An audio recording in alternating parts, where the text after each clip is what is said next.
Welcome to my dear exam current affair and strategy के class में आज है 11 नवंबर 2023। आज के इंपॉर्टेंट करंट अफेयर के बारे में डिटेल से डिस्कस करेंगे। तो शुरू करते हैं आज की क्लास को। आज का पहला क्वेश्चन है, राष्ट्रीय शिक्षा दिवस कब मनाया जाएगा? ऑप्शन नंबर ए हो जाएगा 11 नवंबर को राष्ट्रीय शिक्षा दिवस मनाया जाएगा। यानी कि आज 11 नवंबर को राष्ट्रीय शिक्षा दिवस मनाया जाएगा। राष्ट्रीय शिक्षा दिवस भारत के पहले शिक्षा मंत्री और शिक्षा के क्षेत्र में योगदान को देखते हुए मौलाना अब्दुल कलाम आज़ाद की जयंती पर मनाया जाता है। वैधानिक रूप से राष्ट्रीय शिक्षा दिवस 11 नवंबर 2008 से मनाया जा रहा है। मौलाना अब्दुल कलाम आज़ाद का जन्म 11 नवंबर 1888 को हुआ था। विश्व शिक्षक दिवस 5 अक्टूबर को मनाया जाता है। पहला विश्व शिक्षक दिवस 5 अक्टूबर 1994 को मनाया गया था। हाल ही में कुछ इंपॉर्टेंट डे मनाए गए, उन्हें भी डिस्कस कर लेते हैं। 1 नवंबर को विश्व शाकाहारी दिवस मनाया गया और 2 नवंबर को पत्रकारों के खिलाफ अपराधों के लिए दंड समाप्त करने के हेतु अंतर्राष्ट्रीय दिवस मनाया गया है। 3 नवंबर को विश्व जेलीफिश दिवस मनाया गया और अंतर्राष्ट्रीय बायोस्फीयर रिजर्व दिवस मनाया गया है। 5 नवंबर को विश्व सुनामी जागरूकता दिवस मनाया गया है। 7 नवंबर को राष्ट्रीय कैंसर जागरूकता दिवस मनाया गया और शिशु संरक्षण दिवस मनाया गया। 8 नवंबर को विश्व रेडियोग्राफी दिवस मनाया गया है। 9 नवंबर को राष्ट्रीय कानूनी सेना दिवस मनाया गया है। 10 नवंबर को विश्व सार्वजनिक परिवहन दिवस यानी कि वर्ल्ड ट्रांसपोर्ट डे मनाया गया है। तो दूसरा क्वेश्चन है, दीपावली उत्सव 2023 केंद्रीय विषय किसके साथ संयुक्त अरब अमीरात को रोशन करता है? ऑप्शन नंबर ए हो जाएगा यूनिटी इन डाइवर्सिटी। दीपावली उत्सव 2023 केंद्रीय विषय यूनिटी इन डाइवर्सिटी के साथ संयुक्त अरब अमीरात को रोशन करता है। दुबई में एतिलासा एकेडमी में दीपावली उत्सव 2023 का आयोजन किया गया। 1 दशक से आयोजित हो रहे इस उत्सव में 10,000 लोग शामिल हुए हैं। संयुक्त अरब अमीरात में भारत के महावाणिज्य दूत सतीश कुमार सिवान ने इसका उद्घाटन किया है। अभी कल की क्लास में बताया है, पर्यावरण की दृष्टि से जिम्मेदार और टिकाऊ तरीके से दीपावली मनाने के उद्देश्य से आवास और शहरी मंत्रालय ने स्वच्छ भारत मिशन शहरी 2 के तहत 6 से 12 नवंबर तक 2023 तक स्वच्छ दीपावली शुभ दीपावली अभियान आरंभ कर रहा है। आज का तीसरा क्वेश्चन है, बिहार जाति सर्वेक्षण रिपोर्ट के अनुसार बिहार में कितने परिवार प्रति माह 6,000 रुपये से कम कमाते हैं? ऑप्शन नंबर ए हो जाएगा 94 लाख से। बिहार विधानसभा में जाति आधारित सर्वेक्षण रिपोर्ट का सामाजिक, आर्थिक और शैक्षणिक डेटा पेश किया है। संसदीय कार्य विभाग के मंत्री विजय कुमार चौधरी ने डेटा पेश किया। अब बिहार की राजधानी पटना है। 22 मार्च 1922 को स्थापना हुई थी। बिहार की राजधानी यूपी और झारखंड और वेस्ट बंगाल से सीमा लगती है और अंतर्राष्ट्रीय सीमा नेपाल से लगती है। नेपाल के मुख्यमंत्री नीतीश कुमार है। गवर्नर राजेंद्र विश्वनाथ है। बिहार का पहला राष्ट्रीय उद्यान वाल्मीकि राष्ट्रीय उद्यान है और दूसरा कैमूर राष्ट्रीय उद्यान बनने जा रहा है। चौथा क्वेश्चन, नवंबर 2023 में पारित बिहार विधानसभा संशोधन विधेयक द्वारा प्रस्तावित सरकारी नौकरियों के लिए आरक्षण कोटा में कितने % की वृद्धि है? ऑप्शन नंबर सी हो जाएगा 50 से 65% की वृद्धि है।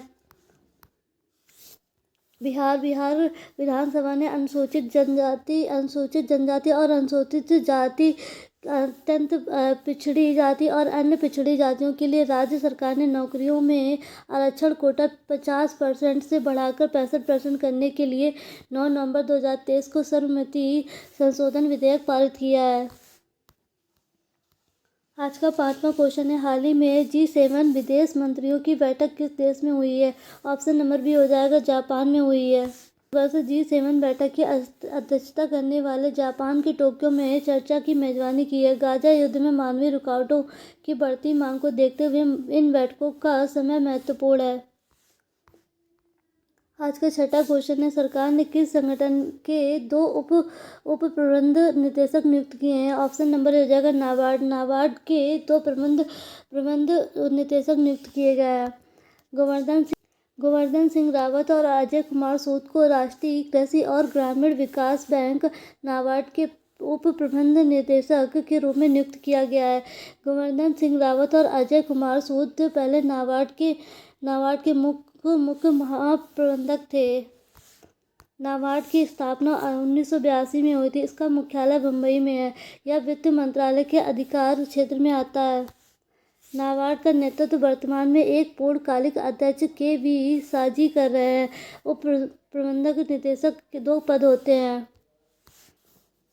आज का 8वां क्वेश्चन है, किस राज्य सरकार ने ड्रोन प्रचलन सुरक्षा नीति 2023 को राज्य कैबिनेट ने मंजूरी दे दी है? ऑप्शन नंबर ए हो जाएगा उत्तर प्रदेश। उत्तर प्रदेश ड्रोन प्रचलन सुरक्षा नीति 2023 को राज्य कैबिनेट ने मंजूरी दे दी है। उत्तर प्रदेश कैबिनेट ने राज्य में ड्रोन के संचालन से संबंधित मुद्दों के समाधान के लिए उत्तर प्रदेश ड्रोन प्रचलन सुरक्षा नीति 2023 को मंजूरी दे दी है। राज्य की नीति के अनुसार ड्रोन का पंजीकरण अनिवार्य कर दिया है। ड्रोन की एक विशिष्ट पहचान भी होगी और थाना स्तर 4 से ड्रोन की गतिविधियों पर नजर रखी जा सकेगी। यूपी सरकार ने भारत सरकार के नागरिक उड्डयन अधिनियम के प्रावधानों के तहत ड्रोन नीति पर काम किया जाएगा। अब उत्तर प्रदेश की राजधानी लखनऊ है। लखनऊ गोमती नदी के किनारे है। लखनऊ के मुख्यमंत्री योगी आदित्यनाथ है और गवर्नर आनंदीबेन पटेल है। उत्तर प्रदेश में दुधवा नेशनल पार्क है। उत्तर प्रदेश से रिलेटेड करंट अफेयर है। हाल ही में उत्तर प्रदेश राज्य सरकार ने गाय जनगणना शुरू कराई है। हाल ही में उत्तर प्रदेश राज्य में भारत का पहला जल विश्वविद्यालय खुलेगा। हाल ही में उत्तर प्रदेश राज्य सरकार ने सीएम ग्रिड्स योजना को लागू करने के लिए उरीडा की स्थापना की है। रन फॉर यूनिटी कार्यक्रम का आयोजन लखनऊ में किया जाएगा। भगवान बुद्ध की 51 फीट ऊंची प्रतिमा कौशाम्बी में स्थापित की जाएगी। उत्तर प्रदेश सरकार ने 3 दिवसीय श्री अन्न महोत्सव आयोजित करेगी। क्वेश्चन है, सरकार ने रियायती दर पर गेहूं का आटा उपलब्ध कराने के लिए किस ब्रांड को लॉन्च किया है? ऑप्शन नंबर ए हो जाएगा भारत आटा लॉन्च किया है। सरकार ने रियायती दर पर गेहूं का आटा उपलब्ध कराने के लिए भारत आटा ब्रांड को लॉन्च किया है। सरकार इस योजना के तहत इस आटे की कीमत 24.50 रुपये प्रति किलोग्राम होगी। का उद्देश्य समाज के गरीब और कमजोर वर्गों की किफायती गेहूं का आटा उपलब्ध कराना है। भारत आटा एक फोर्टिफाइड गेहूं का आटा है जो गेहूं, चावल, दालों के मिश्रण से बनाया जाएगा। यह प्रोटीन, आयरन और अन्य आवश्यक पोषक तत्वों से भरपूर है। यह योजना सार्वजनिक वितरण प्रणाली के माध्यम से लागू की जाएगी। खाद्य और उपभोक्ता मामलों के मंत्री पीयूष गोयल ने भारत आटा की 100 मोबाइल वैन को हरी झंडी दिखाकर रवाना किया है। भारतीय सेना किस वर्ष से चीता और चेतक हेलीकॉप्टर के बेड़े को चरणबद्ध तरीके से हटाने पर विचार कर रही है? ऑप्शन नंबर ए हो जाएगा 2027 से कर रही है। भारतीय सेना 2027 से चीता और चेतक हेलीकॉप्टर के बेड़े को चरणबद्ध तरीके से हटाने पर विचार कर रही है। चीता और चेतक हेलीकॉप्टर की जगह यूटिलिटी हेलीकॉप्टर होंगे। आज का 10वां क्वेश्चन है, उत्तराखंड राज्य का 23वां स्थापना दिवस कब मनाया गया? ऑप्शन नंबर ए हो जाएगा 9 नवंबर को मनाया गया है। उत्तराखंड राज्य 23वां स्थापना दिवस मनाया गया है। 9 नवंबर 2000 को यूपी से अलग होकर उत्तराखंड राज्य बना था। अब उत्तराखंड की स्थापना 9 नवंबर 2000 को हुई थी। इसकी सीमा उत्तर में चीन और पूर्व में नेपाल से लगती है और हिमाचल प्रदेश और उत्तर प्रदेश और झारखंड से लगती है। उत्तराखंड की राजधानी देहरादून है और राज्यपाल लेफ्टिनेंट जनरल गुरमीत सिंह है। मुख्यमंत्री पुष्कर सिंह धामी है। जिम कॉर्बेट राष्ट्रीय पार्क की स्थापना 1936 में की गई थी। इसका पूरा नाम हेली नेशनल पार्क था। राजाजी नेशनल पार्क उत्तराखंड में है। उत्तराखंड की प्रमुख झीलें हैं नैनीताल, भीमताल, सात ताल, नौकुचिया ताल, सूखा ताल। जनजातियाँ जौनसारी, थारू, बुक्सा, भुटिया, राजी आदि हैं। 11वां क्वेश्चन है, राष्ट्रीय मानवाधिकार संस्थानों का 14वां अंतर्राष्ट्रीय सम्मेलन किस देश में आयोजित किया गया है? ऑप्शन नंबर हो जाएगा डेनमार्क में किया गया है। राष्ट्रीय मानवाधिकार आयोग के अध्यक्ष न्यायमूर्ति अरुण मिश्रा ने डेनमार्क के कोपेनहेगन में राष्ट्रीय मानवाधिकार के संस्थानों के 14वें अंतर्राष्ट्रीय सम्मेलन को संशोधित किया है। और इस बार की थीम है torture and other ill treatment, the role of NHRI है। यातना मिटाने के लिए समाज को अधिक मानवीय और सभ्य बनाने के सहयोग से शिखर सम्मेलन का उद्देश्य था। डेनमार्क की राजधानी कोपेनहेगन है और सम्राट मार्गरेट तृतीय हैं और पीएम मेरे फ्रेडरिक्सन है। आज का 12वां क्वेश्चन, एंटोनियो कोस्टा किस देश के प्रधानमंत्री थे जिन्होंने अपने पद से इस्तीफा दे दिया? ऑप्शन नंबर ए हो जाएगा पुर्तगाल के प्रधानमंत्री थे। पुर्तगाल देश के प्रधानमंत्री एंटोनियो कोस्टा अपने पद से इस्तीफा दे दिया है। भ्रष्टाचार के आरोपी पुर्तगाली पीएम एंटोनियो कोस्टा ने अपने पद से इस्तीफा दे दिया है। सबसे पहला पुर्तगाली वास्को डी गामा पुर्तगाल से भारत 1498 AD में आया था और 1498 में भारत के समुद्री मार्ग की खोज की थी। अब पुर्तगाल एक यूरोपियन देश है। राजधानी लिस्बन है और मुद्रा यूरो है। आज का 13वां क्वेश्चन है, QS एशिया यूनिवर्सिटी रैंकिंग 2024 में IIT बॉम्बे का एशिया में कौन सा स्थान है? ऑप्शन नंबर ए हो जाएगा 40वां स्थान है। काकोली साइमेंट्स ने 8 नवंबर को QS एशिया यूनिवर्सिटी रैंकिंग 2024 जारी की है। इस रैंकिंग में IIT बॉम्बे 40वें रैंक पर है और IIT दिल्ली 46वें रैंक पर है।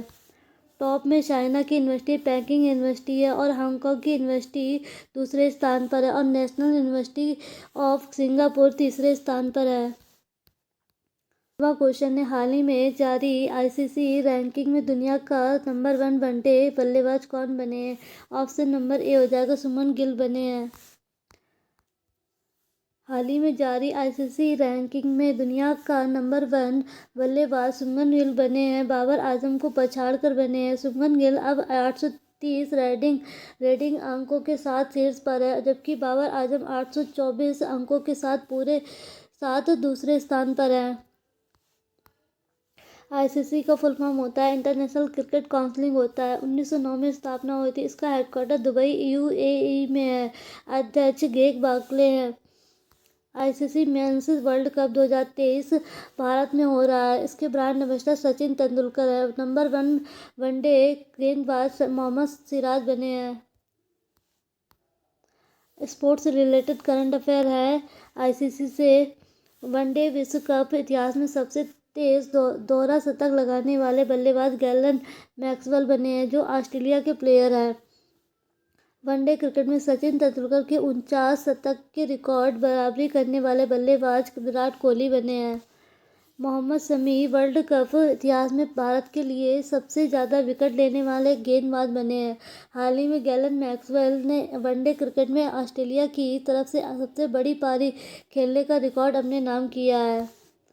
बल्लेबाज एंजेलो मैथ्यू अंतर्राष्ट्रीय क्रिकेट के इतिहास में टाइम आउट होने वाले दुनिया के पहले क्रिकेटर बन गए हैं। आज का 15वां क्वेश्चन है, 37वें राष्ट्रीय खेल में सबसे अधिक मेडल किसने जीते हैं? ऑप्शन नंबर ए हो जाएगा महाराष्ट्र ने जीते हैं। अक्टूबर को शुरू हुए थे गोवा में राष्ट्रीय खेल और 9 नवंबर को समाप्त हुए थे। समापन समारोह श्यामा प्रसाद मुखर्जी इंडोर स्टेडियम में आयोजित किया गया था।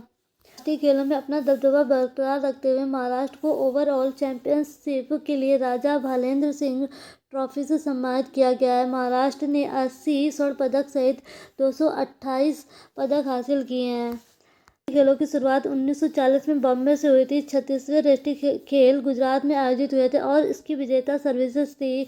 37वें राष्ट्रीय खेल गोवा में आयोजित हुआ था। उसका शुभांकर मोगा है और 2023 का आदर्श वाक्य गेट सेट गोवा है। 48वें राष्ट्रीय खेल 2024 में अक्टूबर से नवंबर में उत्तराखंड में आयोजित किए जाएंगे। 38वें राष्ट्रीय खेल 2024 में अक्टूबर नवंबर में उत्तराखंड में आयोजित किए जाएंगे। अली घोष खिलाड़ी ने 37वें राष्ट्रीय खेलों में 10 मीटर एयर राइफल में स्वर्ण पदक जीता है। राष्ट्रीय खेल 2023 में सर्वश्रेष्ठ पुरुष एथलीट की ट्रॉफी डी श्रीहरि नटराज को प्राप्त हुई है। प्रणति नायक और संयुक्ता केट को सर्वश्रेष्ठ महिला एथलीट की ट्रॉफी मिली है, जबकि श्रीहरि नटराज को सर्वश्रेष्ठ पुरुष एथलीट की ट्रॉफी से सम्मानित किया गया है। अब आज के सवाल में उत्तराखंड राज्य का 23वां स्थापना दिवस कब मनाया जाएगा? राष्ट्रीय शिक्षा दिवस कब मनाया जाएगा? आज की इस क्लास की पीडीएफ हमारे टेलीग्राम ग्रुप से डाउनलोड कर सकते हैं। हमारे टेलीग्राम ग्रुप का लिंक इस वीडियो के डिस्क्रिप्शन में दे दिया गया है।